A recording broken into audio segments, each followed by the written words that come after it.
Terus Pastor Levri tadi cerita di depan ada dua itu ya, ada dua pemahaman gitu. Sebenarnya sederhana nih, sederhana. Kalau kita yang ikut di sini, ya kita kayak Asti sudah bisa senyum-senyum gitu. Maksudnya mungkin karena ini kan apa pengetahuan akan kebenarannya itu sudah dapat memerintah dalam hati, itu penting tuh. Karena dari hidup kita ini tidak akan pernah pergi yang namanya penderitaan, kesengsaraan, pencobaan dan kesusahan. Saudara ya. Saudara harus blended dengan itu karena Alkitab mencatat itu sebagai alat untuk memurnikan. Boleh baca dulu yang di 1 Petrus ya. 1 Petrus 5 ya kalau nggak. 1 Petrus 1 ayat 5 ya.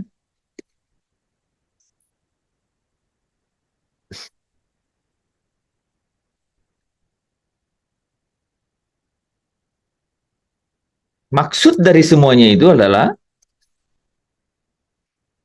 siapa yang bisa baca? 1 Petrus 1 ayat 5. ya, silakan. Ayat 7 ya. Ayat 7. 7. 1 Petrus 1 ayat 7. Maksud semuanya itu. Mungkin dari yang ada kata penderitaan, Pak. Oke. Ayatnya yang kelima. Yaitu kamu yang dipelihara dalam kekuatan Allah karena imanmu. Sementara kamu menantikan keselamatan yang telah tersedia untuk dinyatakan pada akhir zaman.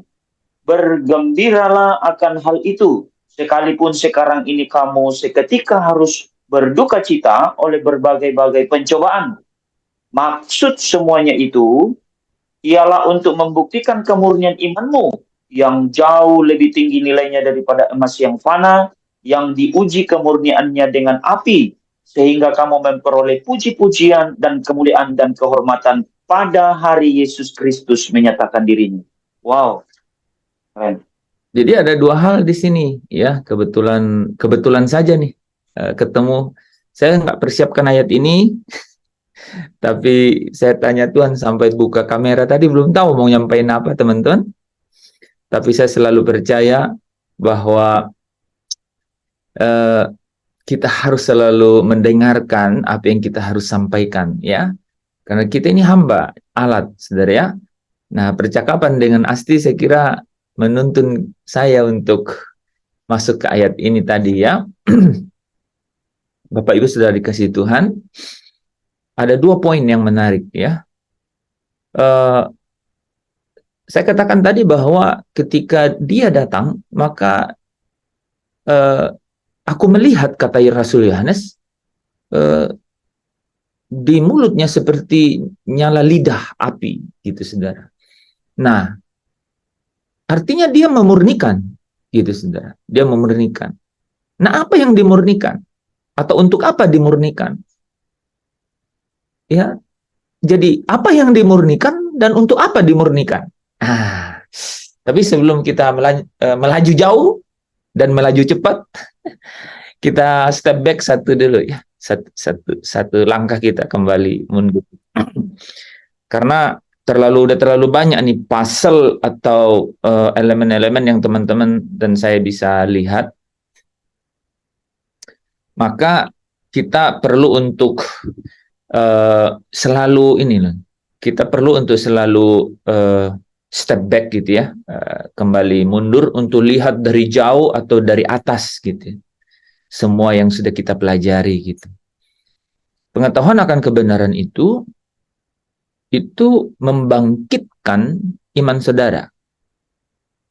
Jadi firman itu, saudara ya, firman itu adalah realitas konkret, ya. Jadi memiliki dasar untuk berdiri gitu, untuk teguh mempertahankan keadaannya. Itu firman, logos, firman. Jadi kau sakit, semua analisa manusia dan gini loh, semua elemen atau efek atau akibat dari sistem metabolisme tubuh yang ilmu kedokteran juga pelajari, itu bisa eksis, Tapi firman itu memiliki juga, kita pakai juga ya, itu titik untuk berdiri, untuk teguh di atasnya, gitu. Firman itu. Makanya saudara kalau ingat Bu Esther hari Selasa bilang bahwa ya sekalipun keadaan yang tidak banyak orang tentu saja alami dan tidak banyak orang bisa kuat menjalaninya, dan ini satu saudara, tidak banyak orang yang bertahan di dalamnya, ya, tidak banyak orang yang bertahan di dalamnya, tidak banyak orang juga yang diberikan kesempatan untuk melewatinya, saudara.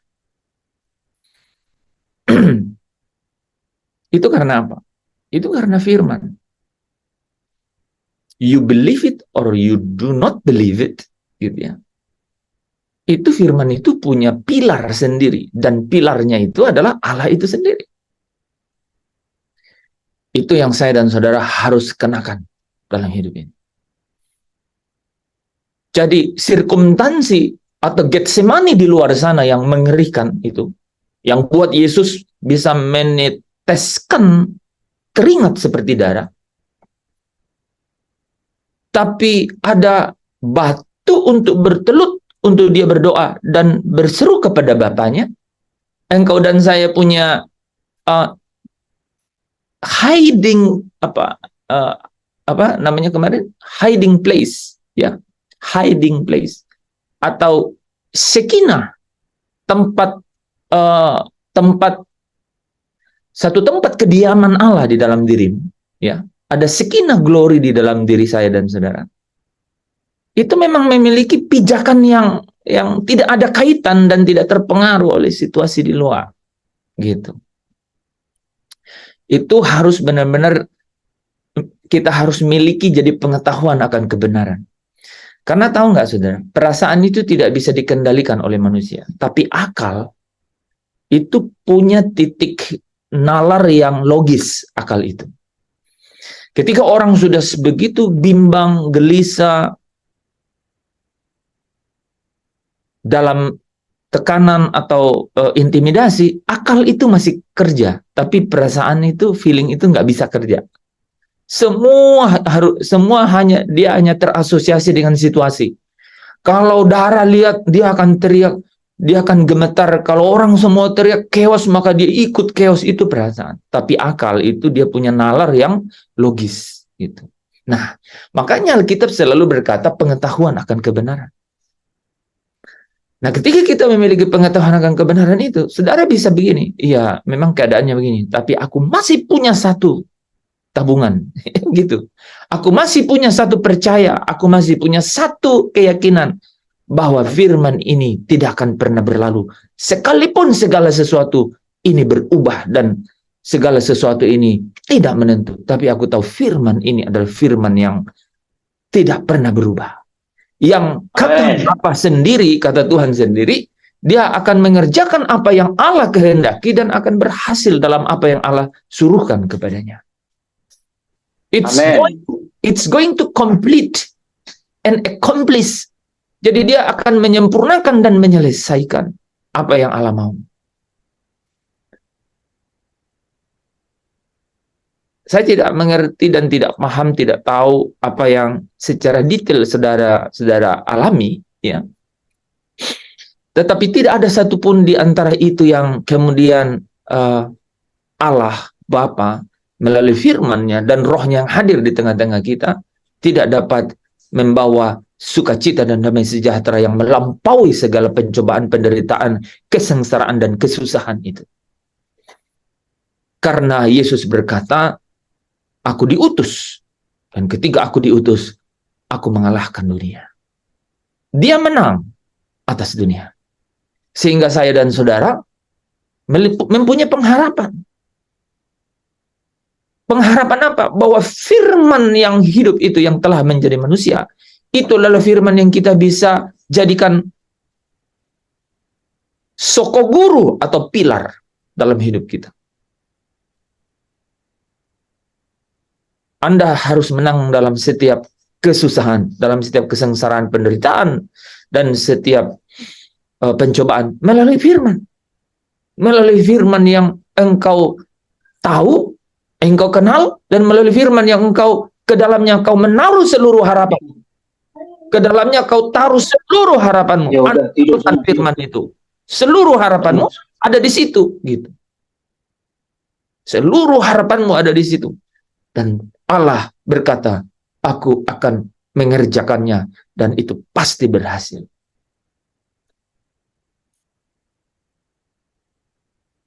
Di dalam kehidupan kita, saudara, apapun yang kita hadapi hari-hari ini, saudara ingat nggak sih? Kalau ini ada ya mungkin cuma saya yang Bu Esther ya, yang di atas 50 ya. Atau Pak Daniel ya, over 50. Saudara, ingatkah cerita-cerita yang serem yang saudara sudah lewati? Ingat nggak? Bisa dilewati kan? Bisa dilewati. Lebih khusus dan spesial dan eksklusif lagi, saudara, kalau ketika saudara melewati itu dan mengingat bahwa I can see God, aku bisa lihat Tuhan dan lihat firman-Nya melewati setiap badai taufan dunia itu. Itu akan membuat ukiran yang tidak bisa lepas, tidak bisa dihapus dari kehidupan saudara. Tahukah saudara yang dianggap tidak najis? Tahukah saudara yang dianggap tidak suci dan tidak kudus?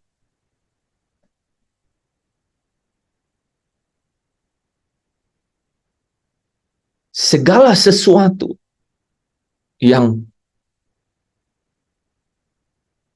mengenakan firman, itulah yang dianggap kudus. Wah, saudara perhatikan kata-kata ini. Orang sering sangat confused dan gamang dalam hal-hal begini. Tapi kalau saudara perhatikan, ini sangat-sangat berdasar.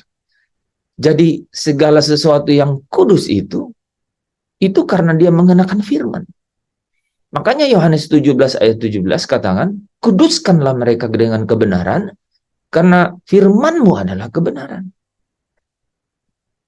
Jadi ketika kita bicara dalam hidup ini mengenai tujuan akhir dalam hidup ini, saudara, maka kita pasti bicara mengenai satu tempat, satu tujuan, satu tempat, satu suasana, gitu. Suasananya kita sudah bahas berkali-kali mengenai the glory of, istilahnya apa? The unlimited glory, kan? Kemuliaan yang tidak terbatas. Tapi bukan itu kata-katanya. 2 Korintus itu berkata, kemuliaan yang mengatasi segala sesuatu. Saudara bisa bayangkan nggak kata-kata itu ya? Itu ada di 2 Korintus 3. Kemuliaan yang akan kita masuki ke satu tujuan itu adalah dia mengatasi segala sesuatu. Kota itu penuh kemuliaan, maksudnya kemuliaan itu yang mengatasi segala sesuatu. Dia dapat gini loh saudara, dia dapat memutuskan segala sesuatu yang lama itu, saudara. Nah, kalau tujuannya akan ke sana, tuh saudara, berarti ada sesuatu yang pasti sejak sekarang ini dikondisikan supaya memiliki suasana yang sama. Kalau tidak nih saudara, tidak mungkin akan bisa masuk ke sana. Kan tidak mungkin akan bisa masuk ke sana. Makanya Alkitab berkata dalam Wahyu 21:23, tidak mungkin akan masuk ke dalamnya. Karena ke dalamnya tidak akan masuk yang najis. Artinya yang tidak mengenakan firman itu nggak mungkin masuk ke dalamnya. Jadi saudara jangan mengukur, menakar gitu ya. Menilai sesuatu kudus atau tidak kudus, atau suci tidak suci, atau najis tidak najis dari cara moralitas. Moralitas apa saja yang ada di dunia itu adalah kebodohan di hadapan Allah. Tetapi hanya satu yang jadi ukuran, yaitu firman. Karena firman itu sendiri adalah Allah. Firman itu pada mulanya adalah firman. Ya. Pada mulanya Allah menciptakan by the word of God, dengan firman. Jadi Yohanes 1 kemudian berkata, pada mulanya adalah firman. Karena pada mulanya Allah menciptakan firman. Menciptakan, ya, menciptakan melalui dengan apa? Dengan firman. Makanya dikatakan pada mulanya adalah firman. Dan firman itu maksudnya itu adalah Allah. Ya, firman itu adalah subjek atau hipostasis dari Allah, atau realitas yang nyata dari Allah. Makanya dikatakan firman itu adalah Allah. Allah itu adalah kados, El Kados, kan? Dialah yang kudus itu. Sehingga firman yang adalah, ya, firman yang adalah realitas konkret atau wujud dari Allah itu yang bisa menguduskan. Jadi kita nggak bisa berbicara dengan dengan apa, saudara? Dengan narasi atau deskripsi yang liar atau bebas mengenai kekudusan. Surga punya standar. So, ketika kita bilang, bawa aku ke sana, ke rumah Bapa itu, kita harus tahu bahwa suasananya adalah kemuliaan yang mengatasi segala sesuatu. Pasti punya suasana yang sama dengan itu. Hal-hal yang akan ke sana. Saudara, kalau kita bilang, bagaimana dengan keadaan begini? Apakah bisa masuk surga? Bagaimana dengan orang yang begini? Apakah bisa masuk surga? Bagaimana dengan orang yang memiliki sifat begini? Apakah bisa masuk surga? Bukan masalah bisa atau tidak. Di sana dia tidak akan tahan di sana. Dia tidak memiliki chemistry di sana. Kan di sana itu adalah kemuliaan yang mengatasi segala sesuatu. Terang Allah itu akan menghanguskannya. Tidak mungkin masuk ke dalamnya yang najis. Maksudnya tidak mungkin masuk ke dalamnya yang tidak mengenakan firman. Karena hanya firman yang memiliki takaran, ukuran, dan nilai yang dapat mengatakan sesuatu ini memiliki kemuliaan Allah. Hanya itu. Dan saudara dan saya tidak buta mengenai hal itu. Tidak tertutup atau tidak tumpul pikirannya mengenai itu. Itu kata 2 Korintus, ya. Kita tidak terselubung pikirannya mengenai hal itu. Karena apa? Hal itu disingkapkan bagi orang-orang kudusnya. Disingkapkan, itu rahasia itu disingkapkan yang turun temurun dari abad ke abad, itu dicari oleh bangsa-bangsa, ya. Kolose 1 ayat 25 sampai 27 kemarin, ya. Dicari rahasia turun temurun abad ke abad, ya, dicari oleh bangsa-bangsa. Ini rahasia. Rahasia yang mengatakan apa, saudara? Firman itu telah menyatakan diri kepada kamu. Maksudnya untuk apa? Untuk menguduskan kamu. Ya. Untuk menguduskan kamu. Nah, saudara, 25 menit pertama memberi kita satu kesimpulan, ya, kesimpulan bahwa ke tempat kita ingin berada, ke tempat di mana kita ingin masuk ke dalamnya, yaitu kota yang mulia itu adalah suasananya adalah kemuliaan yang mengatasi segala sesuatu. Suatu suasana kemuliaan yang Allah sendiri adalah sumber terangnya. Dan cara untuk masuk ke dalam itu adalah memiliki suasana kemuliaan yang sama seperti itu. Ya. Sebelum kita bahas ayat tadi, makanya saya siapkan ayat ini loh, saudara, ya. Wahyu 21, ya, ayat 10, 11, dan 23 sampai 27. Kalau saudara baca ayat 27, kita kan bilang begini nih, saudara. Siapa yang akan masuk ke dalam kerajaan surga? Saya buat kata-kata ini bold ya, saudara. Orang yang selamat itu sudah 100% belum tentu masuk surga. Saya ulang nih, saudara. Dari seluruh pelajaran, saudara harus mencerna ini. Orang yang dikatakan selamat itu 100% belum tentu masuk surga. Karena selamat itu artinya kamu ditebus dari kerajaan penguasa angkasa kegelapan yang membelenggu hidupmu, yaitu kerajaan kegelapan yang membawa orang ke dalam maut, dan maut itu menjalar ke seluruh manusia. Dia diselamatkan dari situ. Dia dipindahkan dari kerajaan kegelapan itu ke dalam kerajaan Kristus. Itulah selamat itu. Makanya selalu kita melihat sesuatu yang gamang gitu ya, sesuatu yang tidak solid untuk kemudian dijelaskan gitu ya, saudara. Karena apa? Karena pengertiannya langsung dibawa kepada satu hal yang total berbeda. Ya, ingat ya, saudara. Jadi selamat itu ya keluar atau ditebus dari dalam kegelapan itu. Dari dalam belenggu itu. Jadi selamat itu sudah 100% belum tentu masuk surga, saudara. Karena masuk surga itu ceritanya lain. Sudah pasti yang lain. Pak, apakah ada hubungannya sama selamat tadi? Pasti ada hubungannya. Pasti ada hubungannya. Hubungannya ada di mana?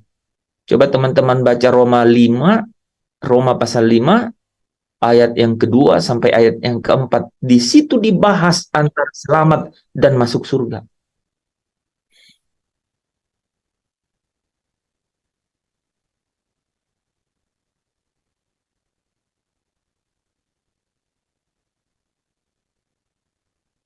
Jadi saya bantu dari sini ya.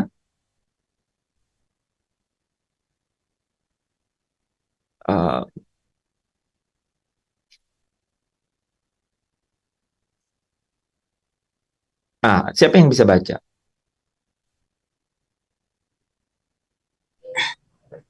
Roma 5 ayat 2. Oleh Dia kita juga beroleh jalan masuk oleh iman kepada kasih karunia ini. Di dalam kasih karunia ini kita berdiri dan kita bermegah dalam pengharapan akan menerima kemuliaan Allah.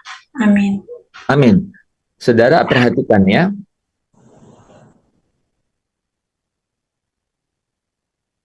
Tempat yang kita akan tuju ya. Oke, kita benar-benar harus ini ya. Kita harus benar-benar punya ini ya, punya dasar yang kuat ya. Oke ya, saya tambahin. Kemana kita mau pergi, teman-teman? Kemana kita akan pergi? Ke rumah Bapak. Ke rumah Bapak. Bagus. Nah, ayatnya di mana nih, saudara? Ya. Di rumah Bapakku banyak tempat tinggal. Jika tidak demikian tentu aku mengatakannya kepadamu. Sebab aku pergi ke situ untuk menyediakan tempat bagimu. Jadi jelas ya. Dan apabila aku telah pergi ke situ dan telah menyediakan tempat bagimu, apa katanya? Aku akan datang kembali.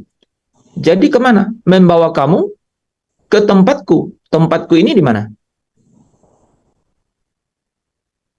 Surga. Membawa Yanti ke tempatku. Tempatku ini di mana? Rumah Bapa. Jadi teman-teman, kita nggak ngomong surga, dikaitkan silahkan. Tapi saudara mau kemana? Ke rumah Bapa. Yesus yang ngomong begitu. Ya, di mana di Alkitab mencatat bahwa tujuan hidup saudara kemana? Ini ayatnya. Ya. Jadi kita punya jelas tujuan. Membawa kamu ke tempatku. Yaitu apa? Di rumah Bapa. Supaya di tempat di mana aku berada, kamu pun berada. Ya, jelas nih saudara. Ya. Nah, Rumah Bapa itu mana ya? Yang mana rumah Bapa itu? Mari kita lihat.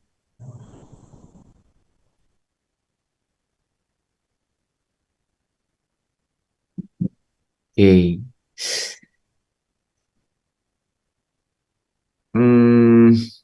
Ada satu lagi, saya tambahin satu ayat ya. Supaya berpikirnya sederhana tapi benar-benar solid dan saudara dimerdekakan. Matius 6 ayat 9. Lihat ya di bawah ya. Jadi tempat Yesus membawa kita, kamu ke tempatku. Catat baik-baik. Ini sederhana sekali. Ini sederhana. Saya tidak siapkan, Roh Kudus yang akan terus bicara, saudara tangkap. Ini akan membuat firman ini memerintah di dalam hatimu, sehingga damai sejahteranya lah yang akan memerintah dalam hatimu. Oke? Boleh Getsemani di luar sana, tapi engkau tetap memiliki Shekinah glory atau hiding place, di mana engkau bersembunyi. Ya, kamu membawa kamu ke tempatku. Tempatku ini mana? Di rumah Bapakku. Rumah Bapakku ini di mana ya? Saudara, Yesus yang bilang, Bapa kami yang di surga. Saya tambahin satu ayat ya, saudara.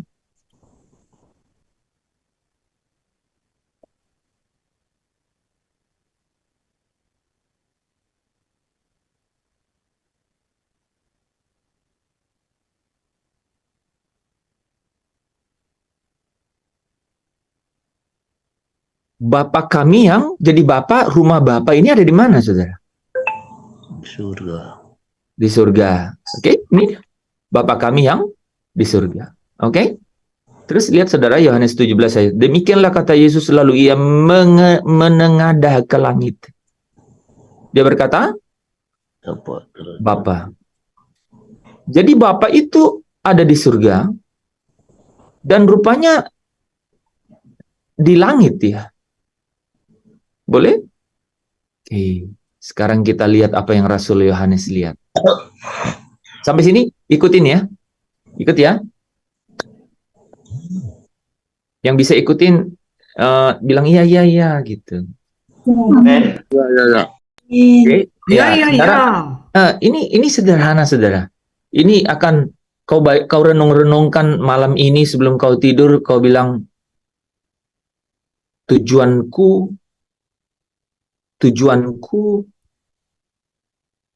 ke tempat Yesus. Jadi jangan ada yang hilang. Oke? Tujuanku ke tempat Yesus. Jangan bilang langsung rumah Bapa, ke tempat Yesus. Karena Yesus bilang ke tempatku. Oke? Nanti saudara bilang, kan dong orang samping-sampingan, Pak. Ya udah terserah nanti. Ya, kasih ayat sendiri kan? Tapi intinya kemana kita pergi? Ke tempat Yesus. Dan Yesus itu bilang dia di rumah Bapa. Kenapa dia bilang gini? Aku pergi ke rumah Bapa, ke situ. Berarti ke tempatku itu maksudnya ke rumah Bapa. Ya, Bapa itu ada di surga.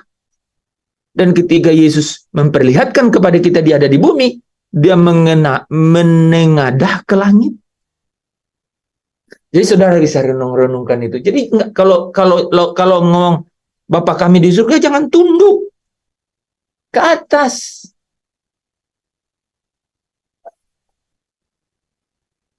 Saudara cari dalam Alkitab, kalau doa tunduk nggak ada. Justru terbalik. Menengadah dan tangan terbuka ke atas. Sama sekali tidak ada kaitannya dengan ritualitas, saudara, tapi menunjukkan ke tempat Yesus. Dan Yesus itu ada di surga. Yesus itu ada di rumah Bapa. Dan rumah Bapa itu ada di surga. Dan surga itu ada di atas. Saudara, kalau belum yakin, saya tambah satu ayat lagi. Ya, ini penting sekali karena membuat saudara sangat simpel dalam mengerti iman Kristen saudara. ceritakan ke orang. Dan tahu nggak? Nih ya, sebentar ya, saya harus potong satu ayat di atas supaya yang di bawah tidak. Masih ya. Saya potong.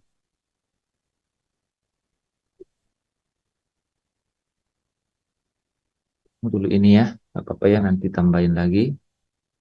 Oke, ya. Aduh, ini ditambah agak ini ya. Saudara bisa. Ini saudara bisa capture nih. Kemana kau akan pulang? Kasih judul. Kemana aku harus pulang? Tuh, 4 ayat.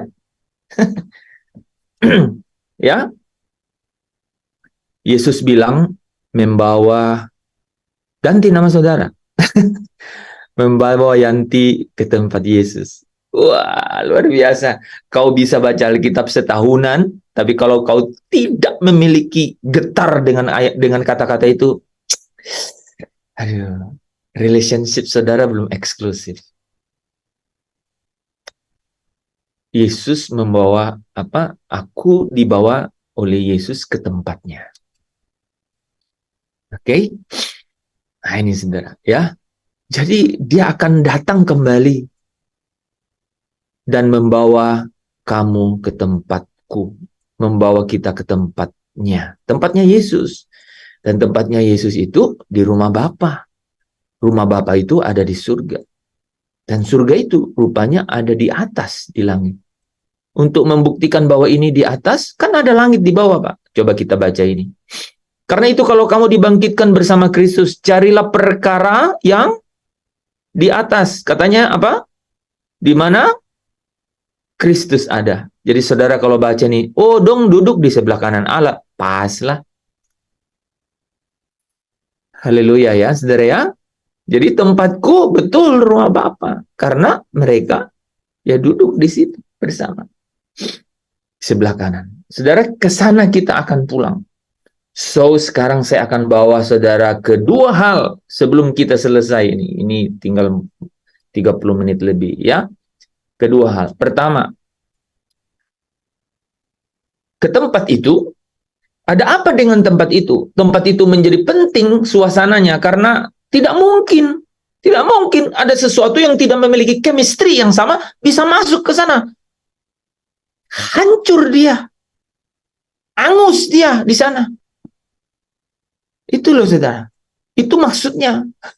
Wah ini ya, ini menarik sekali karena saya itu dapatnya itu akhir-akhir ini. Saya tadi baring. Saya bilang, Tuhan boleh tanya enggak? Betulan begitu. Saya sandar gitu saudara di head ini ya. Headbed ya, jadi di sandaran tempat tidur itu. Boleh nggak saya tanya sesuatu Tuhan? Gitu.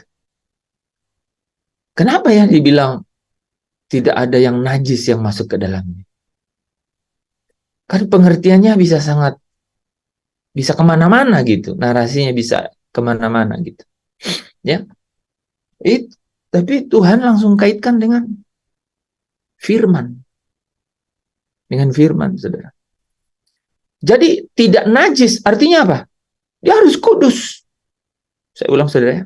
Tidak najis artinya apa? Dia harus kudus, dia harus suci. Nah, menilai, menakar gitu ya, saudara.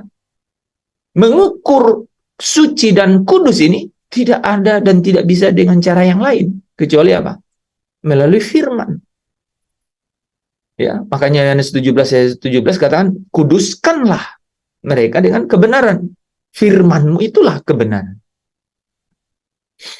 Nah, jadi Bapak Ibu Saudara yang dikasihi Tuhan, ya. Semua yang kita bahas tadi itu Saudara, kalau kita lihat ini Yohanes menceritakan, kemudian Matius juga cerita gitu ya, kemudian Kolose juga tahu, Paulus juga tahu. Jadi Paulus tahu bahwa Yesus itu ada di rumah Bapa. Yohanes apalagi, ya kan? Matius tahu bahwa Yesus itu ada di rumah Bapa. Kristus itu yang sudah diurapi itu ada di atas, bilang. Nah, sekarang mari kita lihat wahyu terakhir dari Allah sendiri kepada Yesus yang kemudian disampaikannya melalui malaikatnya kepada Rasul Yohanes. Ya, mari kita lihat ya. Tempat yang di atas itu apa gitu, Saudara? Wahyu 21 ayatnya yang ke-10, 11 ya. Kemudian kita lanjut 23 sampai 27. Nah, latar belakangnya bagus juga ya. Latar belakangnya paling nggak mereview sesuatu. Nah, lihat saudara. Lalu di dalam roh ia membawa aku. Nah, saudara, ia ini siapa saudara? Huruf kecil. Oke, nggak tahu ya. Siapa? Yesus. Loh, kan huruf kecil, Yanti. Ini loh, iya kan huruf kecil. Oke, nah kita lihat supaya tahu ini harus tahu ini. Inilah wahyu Yesus Kristus yang dikaruniakan Allah. Jadi wahyu ini dari siapa ke siapa, saudara? Hanya baca ini saja. Ini wahyu dari siapa ke siapa? Dari Allah kepada Yesus. 100. Bagus, Yandri ya. Jadi ingat ya, ingat baik-baik. Ingat baik-baik.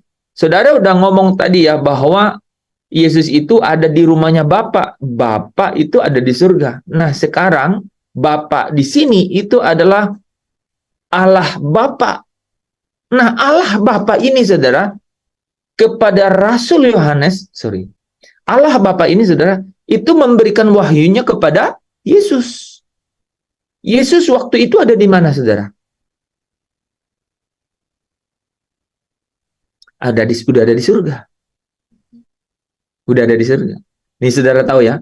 Jadi kitab wahyu ini didapatkan oleh Rasul Yohanes itu pada tahun sekitar 90 ya sampai 100 setelah Masehi. Artinya 60 tahun. 60 tahun, sekitar 60 tahun setelah Yesus naik ke surga. Oke. Sekitar loh saudara ya. Setelah naik ke surga. Jadi Yesus waktu itu ada di mana, saudara?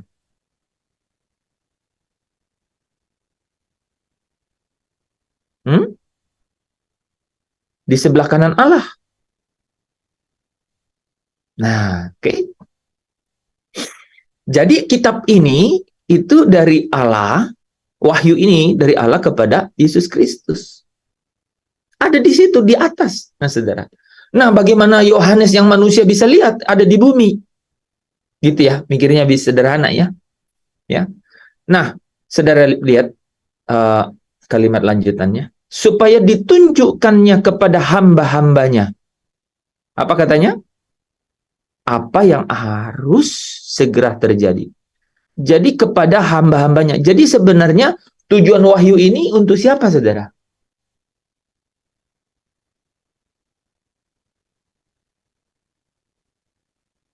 Ayo, interaktif. Untuk hamba-hambanya. Untuk hamba-hambanya, ya. Amin ya. Jadi tujuan dari wahyu ini adalah untuk hamba-hambanya. Nah, hamba-hambanya ini siapa ya, saudara? Kita lihat dulu sebentar ya. Kita intip-intip dulu ya.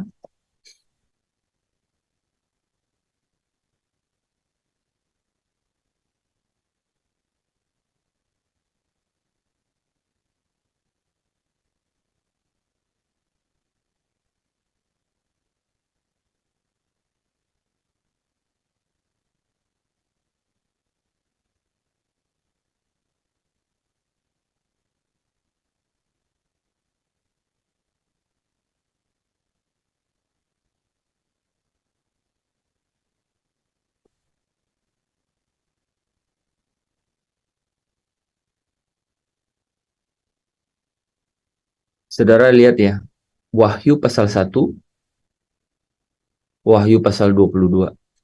Ini pasal pertama, ini pasal terakhir. Jadi Wahyu ini untuk hamba-hambanya.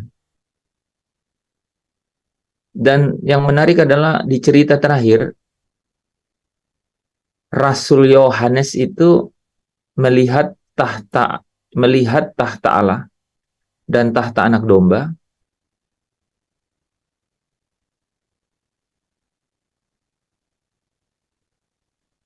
dan hamba-hambanya akan beribadah kepadanya. Jadi wahyu ini dikaruniakan oleh Allah kepada Yesus untuk ditunjukkan kepada hamba-hambanya. Hamba-hambanya ini siapa? Oh, rupanya orang-orang yang pada akhirnya itu beribadah kepadanya. Saudara kalau perhatikan kata beribadah, itu pakai kata latreo. Ini persis dengan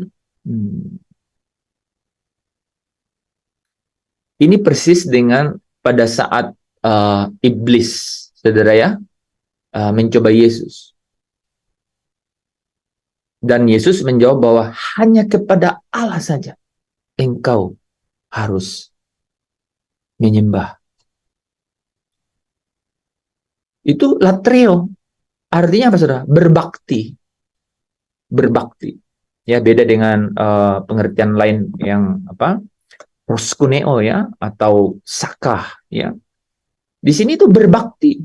Berbakti itu tidak punya agenda lain dalam hidup kecuali menjalankan seluruh agenda sang master, yaitu sang Tuhan, dan dia adalah hamba. Jadi berbakti itu hanya bisa dilakukan, posisinya adalah kamu adalah hamba dan yang kamu layani itu adalah Tuhan. Hanya begitu.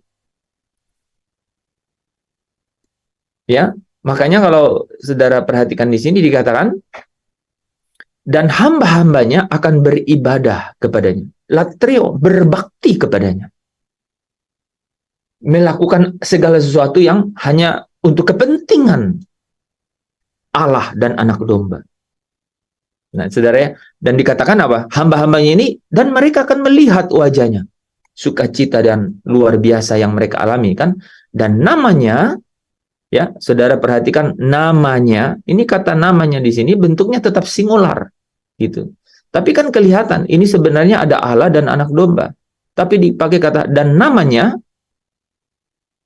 akan tertulis di dahi mereka. Artinya apa? Dahi itu pikiran.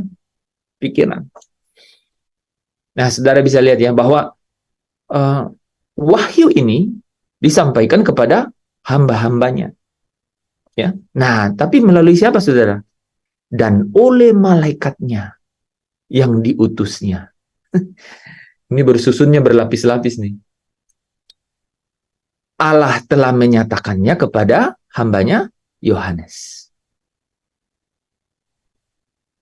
Saudara, ini Yesus nih, saudara. Yesus telah menyatakan kepada hambanya Yohanes. Jadi melalui malaikatnya.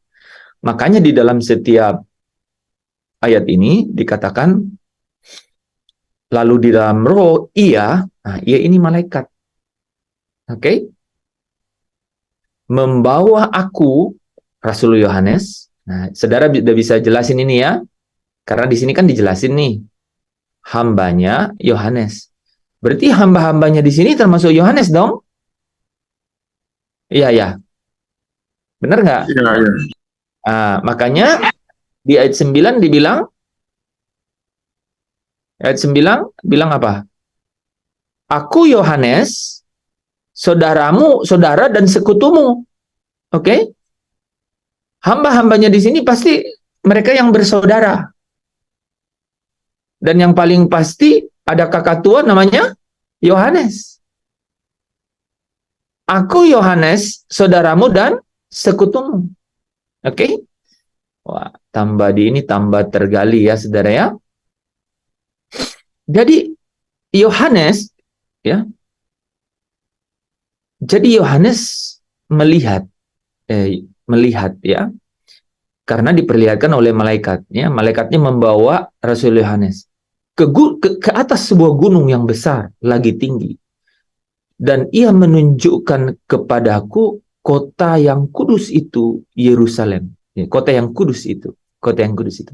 Katanya apa, saudara? Yerusalem. Apa katanya? Turun dari surga. Dari rumah Bapa. Ya, bagus nggak, saudara? Nah itu, ya. Jadi, ya, oke, saya tambah satu ayat supaya saudara semakin jelas, ya. Ini dihilangkan beberapa dulu ya. Ini ya, ini udah jelas. Soalnya nggak muat ke bawah. Kita nambahin 1 Timotius 6 ayat 16. Saudara masih bisa mengikutin kan?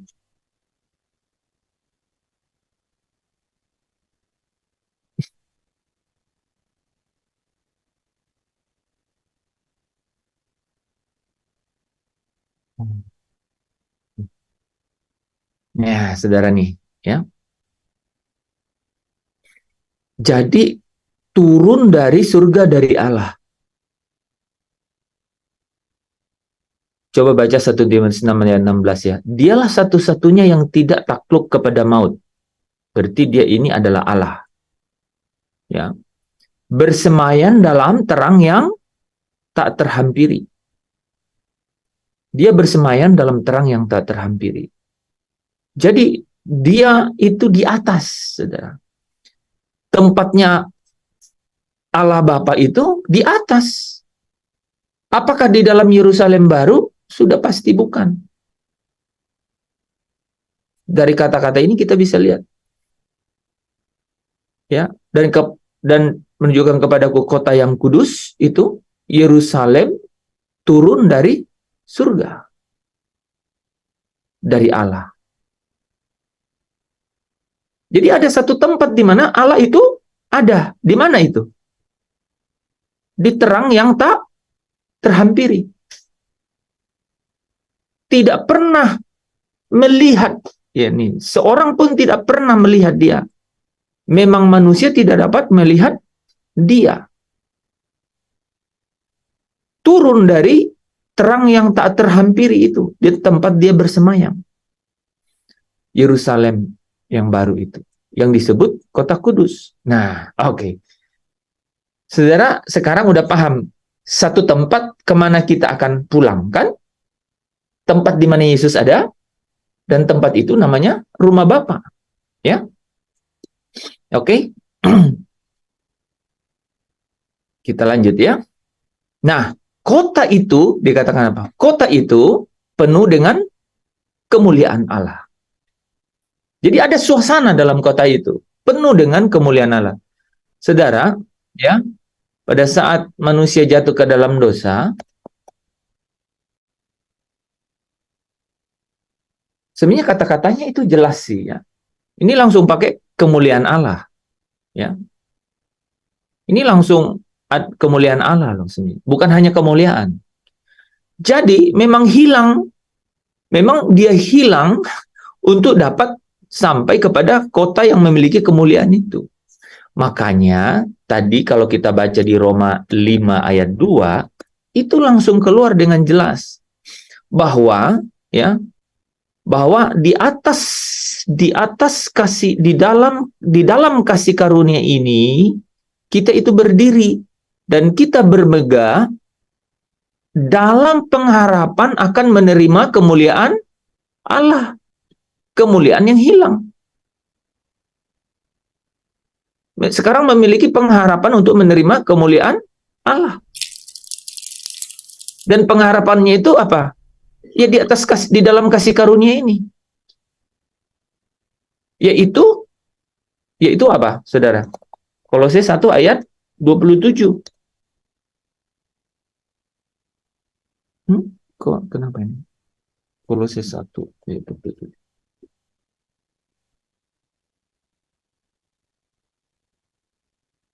Melalui Kristus yang ada di tengah-tengah kamu, yaitu Kristus yang adalah pengharapan akan kemuliaan. Oke. Nah, saya hapus ya, supaya jangan banyak nih. Tadi saudara udah capture ya. Jadi, Bapak Ibu Saudara yang dikasihi Tuhan, we are going to our hometown, gitu ya, ke tempat kita berasal. Karena Yesus katakan, kalau kamu, nih saudara ya, satu lagi, kalau kamu itu sudah dilahirkan kembali, maka kamu itu bukan dari dunia ini. Itu kata yang sangat penting. Kalau kamu itu sudah dilahirkan kembali, memiliki benih ilahi di dalam dirimu, itu artinya kamu bukan lagi dari dunia ini. Kewargaan kita itu adalah dari surga. Dari sana kita menanti-nanti Yesus Kristus datang, juru selamat kita itu. Amin. Ya. Jadi di kota itu saudara, ya, adalah kota yang suasananya adalah full of glory, of God's glory, penuh dengan kemuliaan Allah. Rasul Yohanes mencoba untuk memberi sesuatu yang bisa saudara bayangkan. Cahayanya seperti permata yang paling indah. Saya belum melihat permata yang paling indah, jadi saya nggak bisa bayangin. Ya, ini panjangnya, bagaikan permata yaspis, jernih seperti kristal. Saya pernah melihat suasana ini di dalam mimpi, saudara, 2 kali. Suasananya betul begini, cahayanya seperti permata yang paling indah, bagaikan permata yaspis, jernih seperti kristal. Tidak ada sumber cahaya, tapi terang. Oh, kok bisa? Ya, ini yang disebut di ayat berikutnya.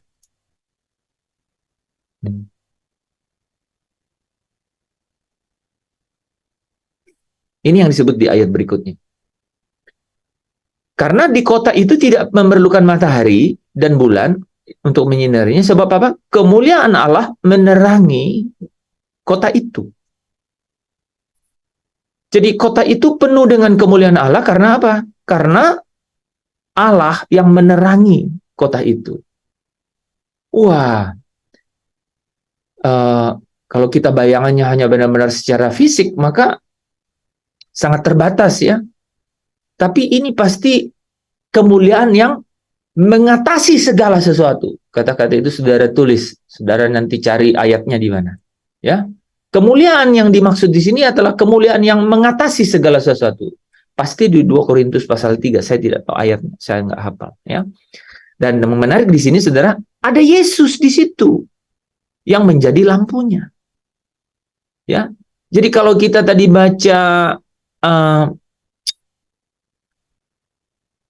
Yesus di sebelah kanan Allah, itu dijelaskan, dilihat oleh Rasul Yohanes yang ditunjukkan oleh malaikat kepadanya bahwa betul di kota itu di mana Allah itu ada, gitu ya, saudara, kemuliaannya menerangi kota itu dan anak domba itu ada di situ, yaitu Yesus Kristus, Tuhan. Ya. Nih saudara ya, kemuliaan Allah meneranginya dan anak domba itu adalah lampunya. Kalau kita mau sedikit menggambarkan, tapi sudah pasti terbatas nih saudara, namanya analogi gitu ya. Saudara bisa bayangkan lampu saudara bisa bayangkan kan saudara? Ya, lampu. Tapi ada menerangi, ini berarti dia adalah sumbernya nih saudara, sumbernya. Ya, sumbernya. Lampu. Tapi kalau saudara membayangkan lampu yang biasa, masih sulit membayangkannya. Karena sumbernya itu apa? Ya, sementara ini juga meneranginya. Nah, kalau saudara pernah lihat bunga optik, ya, saudara, bunga optik yang di ujung-ujungnya itu keluar cahaya. Kalau dia kan panjang-panjang tuh, di ujungnya keluar cahaya. Nah, cahaya ini dari mana? Cahaya ini tuh sebenarnya dari lampu yang ada di bawah. Sebenarnya fiber ya namanya, fiber kan? Fiber ini yang panjang-panjang itu Itu sebenarnya dia hanya mengantarkan cahaya itu untuk muncul di ujung. Ya. Atau saudara pernah lihat apa ya? eh, satu pipa begitu yang kemudian di ujungnya keluar cahaya. Ujungnya keluar cahaya. Tapi cahaya itu muncul dari sumber sumber cahaya yang ada di ujung satunya lagi. Nah, ini bisa dibayangkan seperti itu, saudara ya. Allah meneranginya dan anak domba itu adalah lampunya. Jadi kota itu suasananya penuh dengan kemuliaan Allah. Sedikit saja kita lihat ya suasananya gimana ya. Saudara bisa ikutin dengan cepat ini. Dan bangsa-bangsa akan berjalan di dalam cahayanya, dan raja-raja di bumi membawa kekayaan kepadanya, dan pintu-pintu gerbangnya tidak akan ditutup pada siang hari, sebab malam tidak akan ada lagi di sana. Ya. Dan kekayaan dan hormat bangsa-bangsa akan dibawa kepadanya. Jadi suasananya ada pemerintahan, saudara. Ada strata di sana, saudara. Makanya di dalam kitab Wahyu ini juga dijelaskan bahwa maka setiap orang yang menang itu dia akan memerintah, dia akan menghakimi, dan dia akan duduk bersama dia sebagai raja untuk selama-lamanya. Jadi, tapi di sini dikatakan dan raja-raja ya tadi ya, dan raja-raja di bumi, nih saudara, raja-raja. Nah di bumi ini bukan bumi yang ini, bukan langit pertama, bumi pertama, tapi di situ ada istilah gea atau wilayah-wilayah yang ada di sekitar ya Yerusalem baru itu. Ada raja-raja yang tentu mengusahakan sesuatu sehingga dibilang kekayaan. Oh, rupanya ada bangsa-bangsa, ya, ada bangsa-bangsa. Nah, saudara, awal dari cerita kita di sini kan di ayat 27 ini, saudara. Saudara perhatikan. Tetapi tidak akan masuk ke dalam Yerusalem baru sesuatu yang najis. Artinya tidak kudus. Artinya tidak suci. Tidak akan masuk ke dalamnya. Atau orang yang melakukan kekejian atau dusta. Kenapa dusta ini menjadi kata kunci, saudara? Karena ini adalah sifat dari iblis, ya, iblis dan sekutunya. Kenapa kekejian ini menjadi masuk ke sini, saudara? Karena itu adalah sifat dari iblis dan sekutunya. Spesifik dituliskan, saudara. Ya, kenapa? Karena kalau saudara perhatikan ayat yang lain, saya nggak buka lagi. Orang-orang, ya, orang-orang yang tidak akan masuk di dalam, ya, tidak tertulis namanya dalam kitab kehidupan, itu adalah orang-orang yang menyembah kepada binatang itu. Kita buka ayatnya lah supaya ini ya. 13 ayat 8.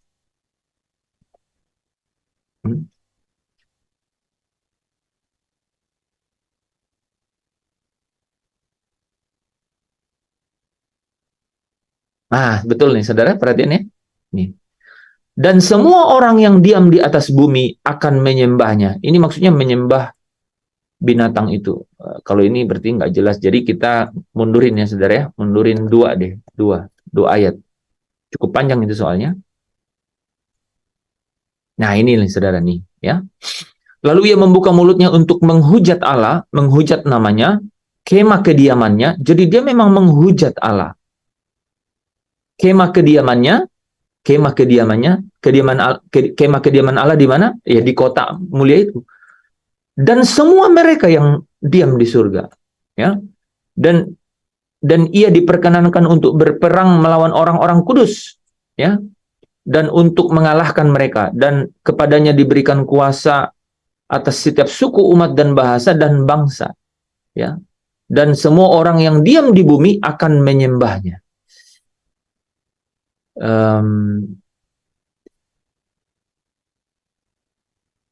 Belum kelihatan siapa dia ini. Nah, harus ke ayat sampai ke ayat 4 ya. Mereka menyembah naga itu. Nah, naga itu adalah si ular tua, ya. Oke, kan kelihatannya. Dan kepada binatang itu, nah, binatang itu adalah antikris, ya. Oke. Jadi dua ini, ya, iblis dan sekutunya, naga ular tua itu dan binatang itu jadi diperjelas bahwa mereka ini memang keji dan dusta. Dan maksudnya apa? Kan ini sudah pasti masuk ke dalam ke dalam lautan api kan? Tapi maksudnya apa? Ini mereka yang menyembah. Mereka yang menyembah. Dan semua orang yang diam di atas bumi akan menyembah. Mereka akan menyembah. Yaitu mereka yang diam di atas bumi. Diam di atas bumi ini artinya mereka dwell in atau terbelenggu, terikat dengan dunia ini. Dunia ini adalah tempat mereka. Dunia ini adalah sesuatu yang mereka asik di dalamnya. Dunia ini adalah mereka sesuatu yang mereka menaruh semua bahagianya di situ, saudara. Ya, mereka itu pasti akan menyembahnya. Nah, mereka ini adalah orang yang namanya memang tidak tertulis sejak dunia dijadikan di dalam kitab kehidupan. Saudara lihat, dari anak domba. Hanya 2 kali di dalam Alkitab, saudara. Jadi saya kecilin sekarang ya, supaya kita dekat-dekatan sama ayat yang mau dekat. Saudara perhatiin ya. Yo, ini luar biasa nih, saudara. Nih ya, ini hanya 2 kali ditulis di dalam Alkitab. Dalam 66 kitab itu, saudara. Ini loh. Mana nih? Loh. Kok sampai hapus? Berarti ada di sini. 13 ayat 8. Nah, ini loh, teman-teman. Ini, ya. Namanya tertulis dalam kitab kehidupan anak domba. Terus di sini, di dalam kitab kehidupan dari anak domba. Ini hanya 2 kali ditulis. Cara penulisannya yang berbeda. Ya. Nah, saudara, siapa yang tidak masuk? Sesuatu yang najis. Artinya yang tidak suci, yang tidak kudus. Artinya sesuatu yang tidak dikuduskan oleh firman. Tidak dikuduskan oleh firman. Tidak dikuduskan oleh kebenaran. Itu nanti kita bahas ya, saudara. Nanti kita bahas itu. Tapi paling tidak, saudara, masuk ke surga itu, surga di mana? Tahu? Terus masuknya gimana? Suasananya pasti kemuliaan. Kalau tidak memiliki suasana kemuliaan, nggak mungkin masuk. Dan bahkan di sini langsung dijelaskan kan. Orang yang melakukan kekejian dan dusta, itu siapa maksudnya? Orang yang, tadi saya jelaskan ya, yang diam di bumi, yang menyembah kepada naga, ular tua, dan binatang itu. Itu pasti tidak akan masuk ke dalamnya. Dan juga yang, sesuatu yang najis. Artinya tidak kudus, tidak suci. Sekarang, apa yang menjadi standar suci dan kudus? Apa, saudara? Yesus yang buat standar. Kita lihat ya. Dalam Yohanes 17, aduh, kemana? Saya udah kumpulin tadi pada Yohanes 17 ya, nggak apa-apa. Give me some time. Ya, saudara juga sambil cari Yohanes 17 ya, ayat yang ke-17. Ya. Oke, ya. Nih, saudara ya. Jadi, saudara kalau perhatikan ya,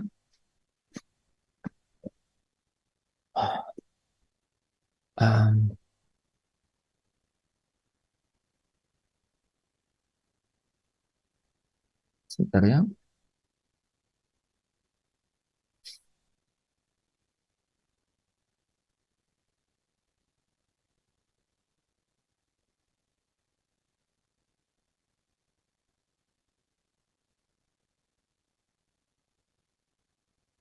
Oke. Saudara, saya kasih 19. Ini, saudara ya. Kemudian kita mulai dengan 14, saudara. Saudara perhatikan baik-baik ya. Jadi tidak najis. Ukurannya dari mana, saudara? Ukurannya dari Yesus sendiri. Saudara lihat tulisan merah semua. Rasul yang sama bicara di sini. Rasul Yohanes yang sama. Injil Yohanes ini juga ditulisnya tahun yang sama-sama itu. Jadi menarik. Sekian tahun setelah 3 Injil ditulis, kemudian ditulis ini, Injil Yohanes.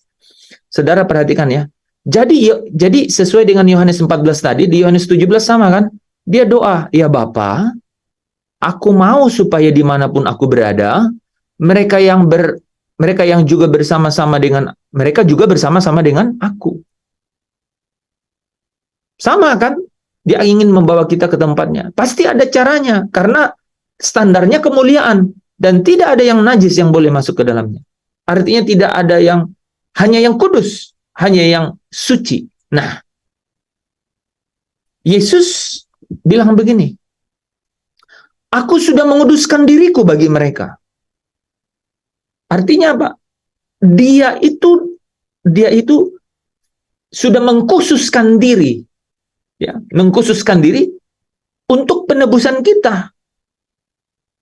Mengkhususkan diri untuk penebusan kita. Dan caranya adalah Yesus sendiri menyatakan kemuliaan itu, ya. Yesus sendiri menyatakan kemuliaan itu melalui firman, ya, firman yang menguduskan itu. Ya, makanya saudara kalau perhatikan ya, di dalam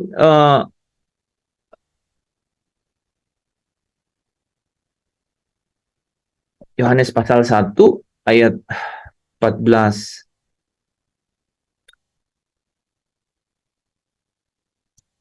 dan 16 ya, muncul nih saudara. Ada kepotong. Gak apa-apa ya.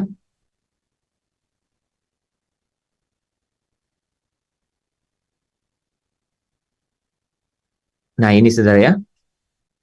Dan kita telah melihat kemuliaannya. Nah, saudara perhatiin nggak? Firman itu telah menjadi manusia, artinya dikenakan oleh manusia Kristus Yesus, dan diam di antara kita. Diam saat itu bisa, diam juga sekarang karena roh Kristus itu ada dalam kita. Kenapa? Karena kalau kamu adalah milik Kristus, maka roh Kristus itu berdiam di dalam kamu. Oke? Nah, kita telah melihat kemuliaan dari firman itu. Ya, kemuliaan dari firman itu, ya. Yaitu di dalam ini di dalam terjemahan aslinya tidak ada ini Saudara. Kemuliaan yang diberikan itu tidak ada. Yang ada adalah bahwa memang anak tunggal Allah Bapa itu penuh kuasa, kasih dan kebenaran. Jadi di dalam dia itu kita bisa melihat kemuliaan daripada firman itu. Firman yang apa Saudara? Firman yang menguduskan Kristus sehingga kemuliaan itu terpancar Saudara. Nah, supaya mereka pun dikuduskan dalam kebenaran. Saudara perhatikan, mereka pun dikuduskan dalam kebenaran. Makanya kita mundur nih ke atas. Maka Yesus katakan kepada Bapa, minta kuduskanlah mereka dalam kebenaran. Firman-Mu adalah kebenaran itu. Dan saudara, mundur lagi ke atas kan? Aku telah memberikan firman-Mu kepada mereka. Karena aku memberikan firman-Mu kepada mereka, sudah pasti dunia ini membenci mereka. Karena mereka bukan dari dunia. Ya. Seperti aku bukan dari dunia. Kenapa? Karena mereka ini sudah dilahirkan kembali. Mereka kewargaannya adalah dari surga. Tetapi mereka harus diberikan firman ini supaya firman ini menguduskan mereka. Sehingga mereka dapat mengambil bagian dalam kemuliaan Allah, suasana kemuliaan itu. Ya, oke, kita lanjut hari Senin ya, untuk bagaimana firman itu bisa hidup di dalam manusia sehingga sama seperti Yohanes Pembaptis melihat Yesus dan berkata, kita telah melihat kemuliaannya. Kita telah melihat kemuliaan akan firman itu.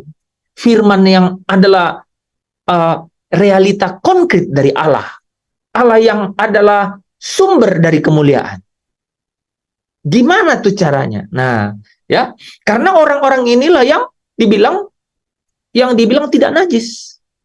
yang dibilang kudus, yang dibilang akan masuk ke dalam Yerusalem baru itu. Itu. Ya, jadi jelas gitu. Selamat sudah pasti belum tentu masuk surga. Apalagi masuk Yerusalem baru. Tetapi yang masuk Yerusalem baru itu pasti yang kudus, yang suci. Ya, amin, saudara. Oke, kita tutup dalam doa ya. Bapak, kami mengucap syukur malam hari untuk setiap firman yang kami telah dengar. Bila Engkau sendiri meteraikan firman itu, supaya menjadi kekuatan yang baru, menjadi kuasa yang melahirkan satu hidup di dalam setiap anak-anakmu, yang akan terus bekerja di dalam setiap anak-anakmu, sampai mereka memancarkan kemuliaan-Mu itu di dalam hidup mereka. Supaya ketika Kristus datang di atas awan-awan, bersama dengan malaikat-malaikat dari surga, di dalam kemuliaan-Mu, maka mereka ini, kami semua yang memancarkan kemuliaan-Mu, dapat turut bersama-sama di dalam kemuliaan itu. Masuk ke dalam perjamuan kawin anak domba. Terima kasih ya Bapa. Teruslah bekerja. Kuduskan kami dengan kebenaran-Mu, supaya kami memancarkan kemuliaan, sehingga menjadi satu kepastian kami masuk ke dalam Yerusalem yang baru. Haleluya, terpujilah Engkau Bapa di surga. Di dalam nama anak-Mu Yesus Kristus, kami mengucap syukur dan berdoa. Saudara yang percaya diberkati bersama dengan saya katakan amin. Amin. Amin. Amin. Terima kasih semuanya. Sabar. Amin.